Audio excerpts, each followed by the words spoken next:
SEC Chairman Mary Shapiro is set to testify this morning and before the House Committee on Oversight and Government Reform on how the SEC handled the Bernie Madoff case. Joining us first on CNBC today, Congressman Issa, Chairman of the Oversight and Government Reform Committee. Mr. Chairman, good to have you back on the show. This one's interesting. This one's very interesting. You say that a lot of the problems that the SEC has, Shapiro has inherited. But this one sounds like you think was one of her own making.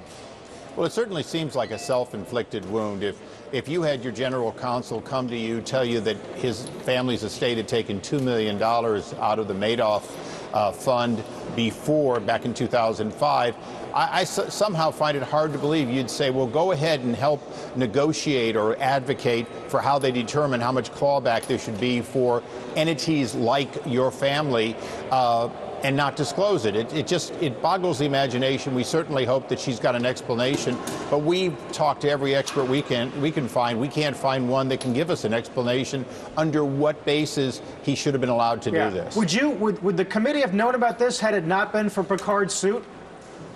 Well, you know, probably not. This was one of those things in which the ethics waiver that he got was not public to us. Obviously, the chairwoman did not make this public, and he didn't make it public. You know, he's told us that he thought this was sort of de minimis. You know, it was peanuts, really, only $2 million. But if you're one of the Madoff victims and you look at getting less or getting more from a class of people like his that inherited $20 million and thinks that $2 million is peanuts, you might be quite offended today.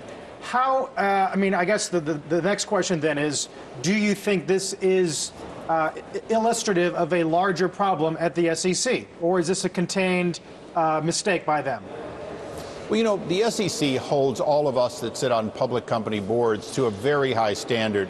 If your 20-year-old child works on the shipping dock, you may not be able to be an independent director or an outside stockholder or outside officer of the company. And you look and say, well, wait a second here. I can't be on the board as an independent because somebody's making $30,000 in the company or something as de minimis as that. And yet they're going to say that $2 million and a general counsel who advocated for less money being clawed back for entities like his isn't a conflict of interest, isn't to be disclosed, and isn't to, in fact, be firewalled off. So these are hard questions that we need answered because it does appear to be a gross error in judgment, one that, to be honest, pales in comparison to anything alleged by Chris Cox or her predecessors. Will you argue, or do you suspect that the culture that allowed this to happen is the culture that allowed Madoff to not be detected, despite being repeatedly warned about Madoff by would-be whistleblowers? Well, I think you've hit it right on the head.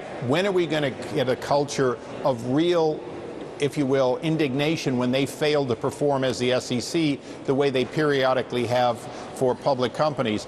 But the SEC's job is so important because ultimately it has to be a zero-tolerance entity that gets public confidence around the world in investing in our markets. Today it's not that, and this incident certainly takes us in the wrong direction. You know, of course, they will argue, and they have argued, look, we are overworked, we're underpaid, it's difficult to retain talent, we don't have enough inspectors, it's tough for us even to keep pace with the innovation, the financial innovation that's happening on Wall Street. I assume you think those are all valid arguments.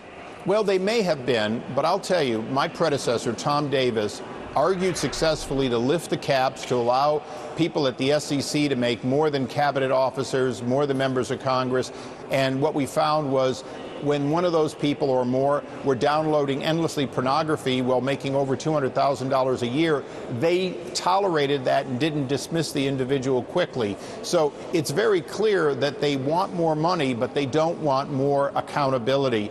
And our committee's responsibility is to say they have to go hand in hand. We're certainly happy to give the resources necessary to secure the public trust in markets, but not if it simply goes toward waste and an abuse of process inside the SEC that would never be tolerated over regulated companies. Yeah, some have said, I mean, you say that you're willing to give them the resources.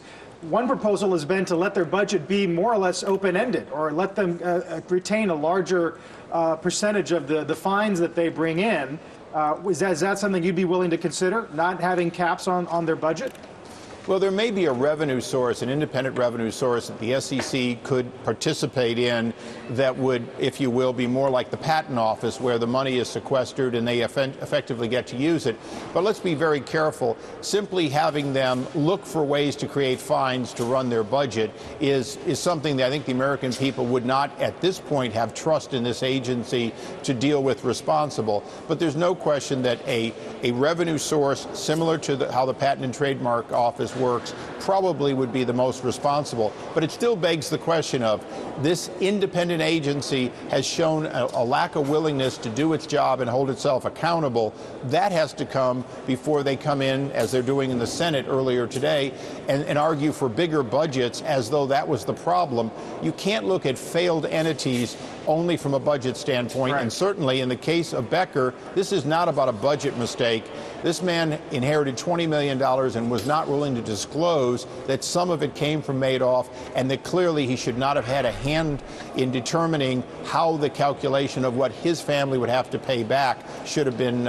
He shouldn't have been in that process at all. And certainly the people who were victimized by Madoff now feel betrayed by the SEC. We'll be watching certainly the line of questioning and her defense. Mr. Chairman, thanks for your time. We'll see you soon. You're most welcome. Thank you.